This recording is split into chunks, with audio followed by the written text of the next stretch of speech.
सुप्रभात प्यारे विद्यार्थियों। एकलव्य अकादमी उच्च माध्यमिक विद्यालय प्रेमनगर बनाड़ रोड जोधपुर के तत्वाधान में चलाई जा रही ऑनलाइन क्लास में आपका हार्दिक स्वागत है।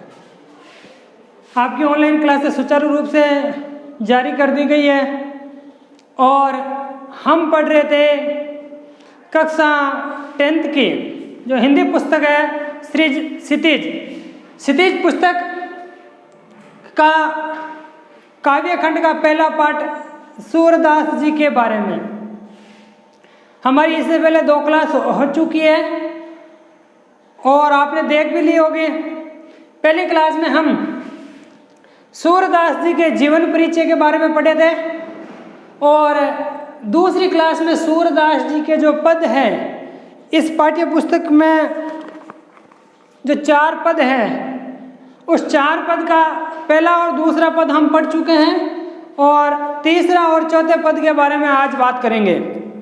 तो आप सब अपनी पुस्तक खोल कर बैठ जाइए और जैसे जैसे मैं पढ़ रहा हूँ आप भी उनका अर्थ ग्रहण करने की कोशिश करिए।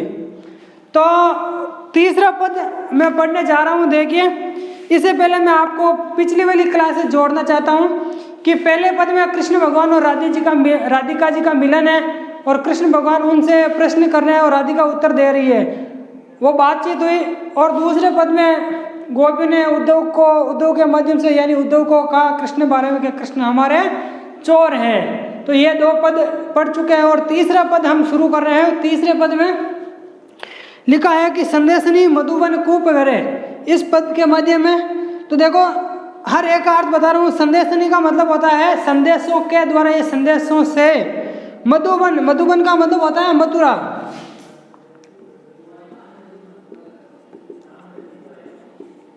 मधुबन का मतलब होता है मथुरा। कूप यानी कुएं, भरे यानी भर गए। तो इसमें गोपियां कृष्ण भगवान के पास नहीं है और गोपियों को कृष्ण भगवान छोड़कर मथुरा चले जाते हैं और वहां से उद्धव को भेजते हैं। किस उद्देश्य से भेजते हैं उद्धव को, इस पूरी कहानी का मैं थोड़ा सा सार बता देता हूँ। कृष्ण भगवान और गोपियों का आपस में जो श्रृंगार लीला थी, जो रास लीलाएं थी, वो चल ही रही थी और अकस्मात कृष्ण भगवान गोपियों को छोड़कर मथुरा चले जाते हैं। इस प्रकार प्रेम का जो मिलन पहले बन रहा था और अचानक कृष्ण भगवान गोपियों को छोड़कर चले जाते तो फिर गोपियों को कृष्ण भगवान की याद आती है।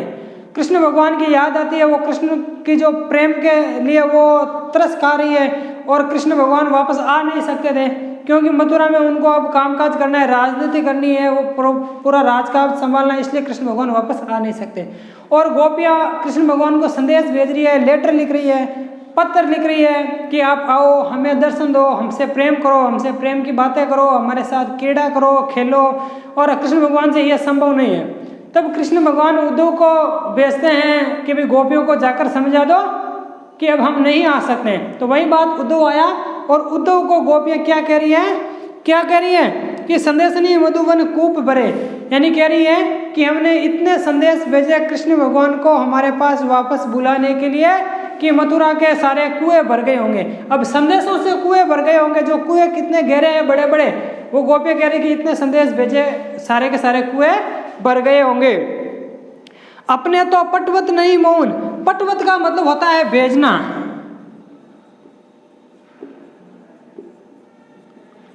और यहां पर मौन आया है कृष्ण भगवान के लिए।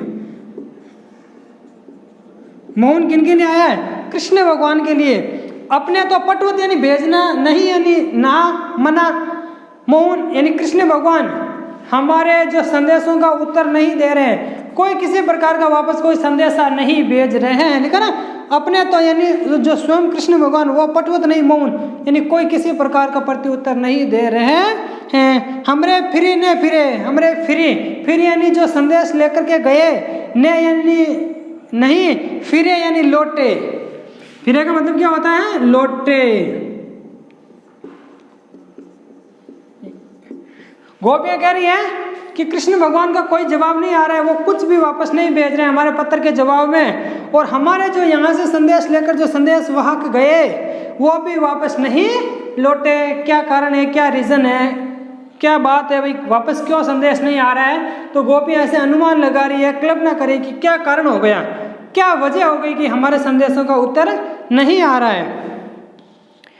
का वह श्याम सिखाए प्रबोधे। अब गोपियाँ अनुमान लगा रही है, बात कर रही है संदेश जो ले गए थे गोपियों का उनके बारे में, क्या यानी क्या वह यानी जो संदेश वहाँ गए थे श्याम यानी कृष्ण सिखाई यानी सिखा करके प्रबोधे। प्रबोधे का मतलब होता है वश में करना।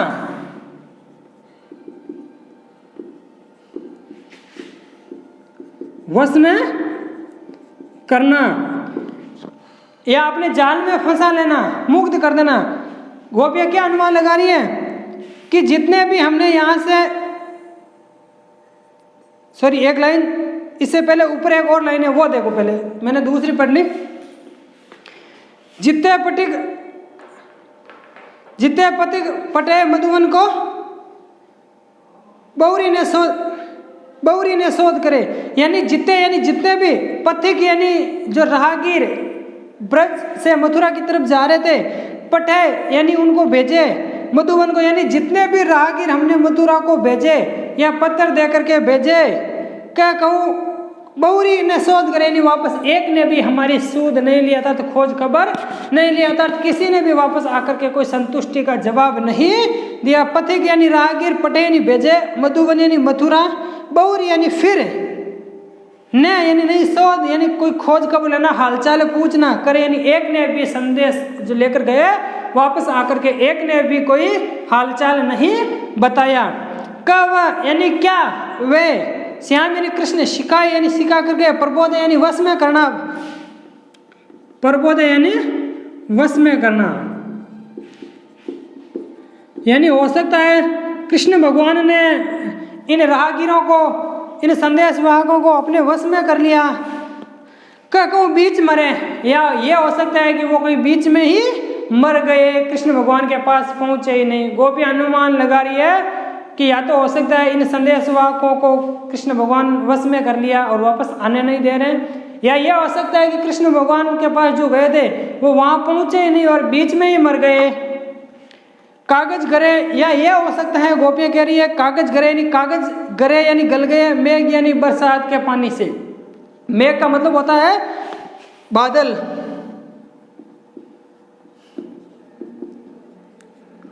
यानी हो सकता है मथुरा में ज़्यादा बरसात हुई और ज़्यादा बरसात होने की वजह से जो कागज है वो गल गए होंगे, और कागज गल गएंगे तो कागज पे ही लिखा जाता है, और कागज गल गए तो लिखेंगे कृष्ण भगवान किस पर। यह भी हो सकता है।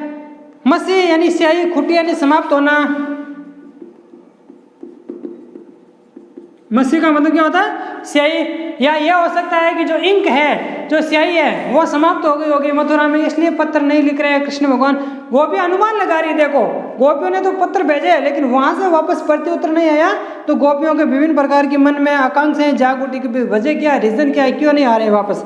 सर दो, सर का मतलब जो सरकंडे होते हैं, जो डंडी जो लकड़ी के जिसमें से इंक डालकर लिखी जाती थी पुराने जमाने में। दो, दो का मतलब होता आग। सर दो यानी सरकंडों में आग लगना, लागी यानी लगना, जरे यानी जल गए। या ये हो सकता है कि जो सरकंडे थे लिखने के काम आने वाली जो डंडियाँ थी उसमें हो सकता है आग लग गई होगी, और आग लगने की वजह से वो जल गए होंगे, और जल गए होंगे की वजह से वो लिख नहीं पा रहे होंगे, है ही नहीं तो कैसे लिखेंगे। या हो सकता है सेवक यानी सेवक जो कृष्ण भगवान का जो सेवक है सूर। अब यहाँ पर जो सूर है वो सूरदास जी के लिए आया है स्वयं। ये सूर, इसका मतलब ध्यान रखना कि ये पद किसने लिखा, सूरदास जी ने। इन चारों पंक्तियों में एक पंक्ति सबसे अंत वाली पंक्ति में सूरदास जी का नाम दिया हुआ है, तो सूर आपको ये पहचान हो जाएगी कि ये पद किसका है, सूरदास जी का है। तो सूर सेवक सूर यानी सूरदास जी क्या कह रहे हैं, सेवक सूर लिखन कौन, तो यह हो सकता है कि कृष्ण भगवान का जो सेवक है लिखने वाला वो हो सकता है अंधा है, इसलिए पत्र नहीं लिखा जा रहा है। पलक कपाट, अरे पलक यानी जो हमारी आंखों की पुतलियां, कपाट यानी किवाड़ होते हैं, अरे यानी अरे, यह हो सकता है जब वो लिख रहे हैं तो उनके जो पुतलियां रूपी जो कपाट है वो बीच में अड़ रहे होंगे, या रोड़ा डाल रहे होंगे, या विघ्न डाल रहे होंगे, इस वजह से कृष्ण भगवान का जो सेवक है वो नहीं लिख रहा होगा पत्र। तो इसमें सीधी सी बात है, अपनी वे में, अब सिंपल वे में गए तो गोपियों ने तो कृष्ण भगवान को पत्र भेजे लेकिन वहां से पत्र वापस नहीं आया, तो गोपियों ने विभिन्न प्रकार की कल्पना की, अनुमान लगाए कि मतलब रीजन क्या है नहीं भेजने का पत्र, तो वही दे रखा है। तो प्रश्न इसमें यही बन रहा है कि गोपियों द्वारा भेजे गए संदेश का वापस प्रत्युत्तर नहीं आने पर गोपियों ने कौन कौन से अनुमान लगाए, कौन कौन से, सही के बारे में, कागज के बारे में, लिखने वाले के बारे में। तो इसका यही सार है। अब इसमें देखो थोड़ा सा हम जो ग्रामर का पोर्शन है, जो काव्य शास्त्र है, उस पर हम नजर गड़ा देते हैं। देखिए इसमें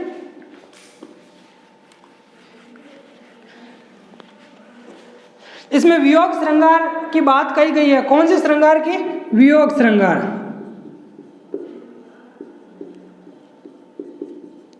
वियोग श्रृंगार रस का प्रयोग हुआ। वियोग वहां होता है जहां प्रेमी किसी प्रेमिका के पास में नहीं होता है, और यहाँ पर प्रेमी कृष्ण भगवान है और प्रेमिका गोपियां हैं। तो गोपियां के पास कृष्ण भगवान नहीं है, वो विरह की तड़प झेल रही है। तो यहाँ वियोग श्रृंगार का प्रयोग हुआ है। नंबर 2 इसमें ब्रज भाषा है, और शैली कौन सी है? गैर शैली है। इनको गा भी सकते हैं हम, आप इनको गा भी सकते हैं। और इसमें देखो श्रृंगार हो गया, और इसमें कौन कौन से अलंकार है? काव्यलिंग अलंकार का प्रयोग हुआ है इसमें। यह आपको जब से प्रसंग व्याख्या लिखोगे तो विशेष में लिखना पड़ेगा इसको। काव्यलिंग अलंकार का प्रयोग हुआ है, अनुप्रास अलंकार का प्रयोग हुआ है इसमें, रूपक अलंकार का प्रयोग हुआ है। रूपक अलंकार किस पंक्ति में हुआ लिखा है ना, इसमें देखो सबसे अंतिम लाइन लिखा, पलक कपाट, यानी पलके रूपी कपाट। जो पलके हैं इनको किवाड़ का रूप दे दिया गया, इनके ऊपर आरोप लगा दिया, तो पलक रूपी कपाट। तो इसमें आप पॉइंट लिखोगे 1 2 3 4 और 4 5 1 2। और इसमें भाषा कौन सी है? सरल, सहज, आसानी से समझ में आने वाली। और माधुर्य रस का, माधुर्य गुण का प्रयोग हुआ है। गुण कौन सा है? माधुर्य गुण का प्रयोग हुआ है इसमें, मधुरता का भाव है। तो इस प्रकार ये इनका हो जाता है विशेष। काव्य शास्त्र की बात आती है। तो ये हो गया आपका 3 नंबर। अब अंत का जो आखिरी बचा है वो 4 नंबर हम शुरू करेंगे। मैं आशा करता हूँ कि तीसरा पद आपको आसानी से समझ में आ गया होगा। इसको आप 2-3 और पढ़ोगे तो ये आपको आसानी से समझ में आ जाएगा। अब आगे देखिए 4 नंबर। 4 नंबर में क्या कह रहे हैं? गोपियां उद्धव को कह रही है कि उद्धव मन माने की बात है। उद्धव यानी उद्धव का मतलब क्या होता है? उद्धव कृष्ण भगवान का जो मित्र है, वही बात कह रही है गोपियां उद्धव को। किसके बीच में वार्तालाप हो रहा है?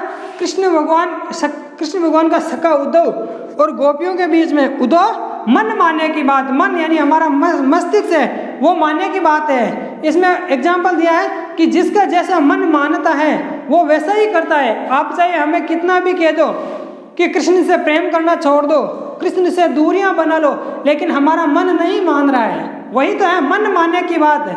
आपका मन मानेगा वैसा ही करोगे आप। तो गोपियां कह रहे हैं कि हमारा मन कृष्ण से प्रेम करने की बात कह रहा है, तो हमारा मन जैसा कहेगा हम वैसे ही करेंगे।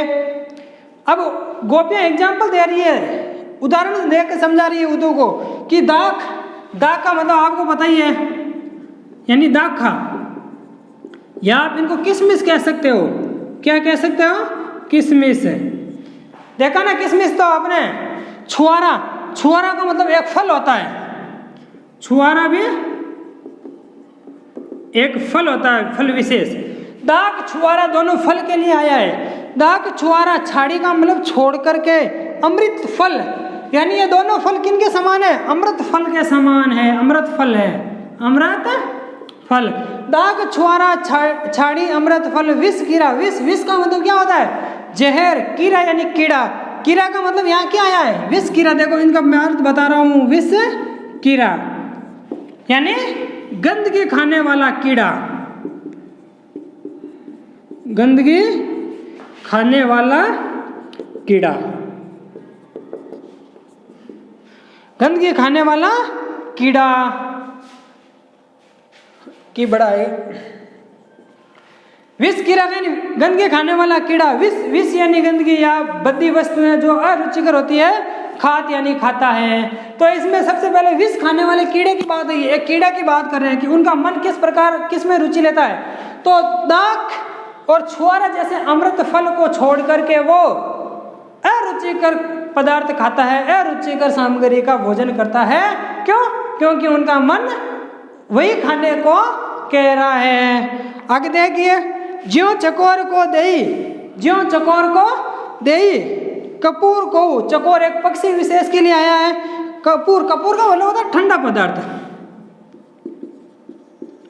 ठंडा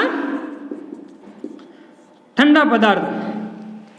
कोई भी मनुष्य चकोर नामक पक्षी को कितना भी शीतल या ठंडा पदार्थ खिला दो, लेकिन उनका मन क्या कह रहा है? कपूर को। कोई यानी कोई भी मनुष्य, तजी, तजी का मतलब त्यागना या छोड़ना, त्यागना या छोड़ना। तजी अंगार, अंगार का मतलब अंगारे, जिसे आप कहते हो खीरे।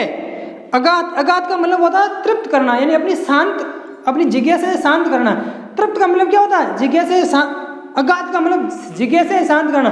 तो इसका मतलब है चकोर नामक पक्षी को कोई मनुष्य कितना भी शीतल पदार्थ खिला दे, लेकिन उनका मन वो नहीं मानेगा। उनका मन तो अंगारे खाने में ही संतुष्टि महसूस करेगा, क्योंकि उनका मन मान रहा है। तो ये एग्जाम्पल दे के समझा रही है गोपियाँ।